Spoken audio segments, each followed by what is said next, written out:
ले जा जाओ हटिया के सबसे सस्ता सब्जी ले जा जाओ। रास्ता के माल सस्ता में, रास्ता के माल सस्ता में। की भाव दर रहल छको भिंडी के? की लेबा से? भिंडी के की भाव छे हो? लाना 40 के 1.25 किलो दर रहल छिया। ऐसे सस्ता तोरा पूरा हटिया पर नहीं मिलता। और टमाटर कना है?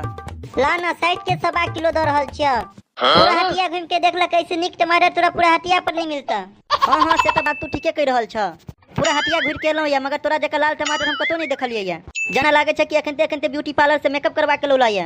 रहू की मजाक कर रहल छी। ब्यूटी पार्लर तो हमर अखन तक कन्या नहीं गेल कहियो। और ई टमाटर कतौ से चल जेते? सब्जी देख के नहीं लागे छ? देखे छ कखन देखे तोरवा के लौला या। बस तू अपन आदमी छ ते द्वारा तोरा हम सस्ता करके द रहल छिया। अच्छा ठीक छे तो दो धक आधा किलो टमाटर दो धक, आधा किलो भिंडी दो धक। और की दो दू? यो करेलो लो लिया 1 किलो। कितने दिन से करेला के भरुआ नहीं खेलो या? हो 1 किलो करेलो दो धक।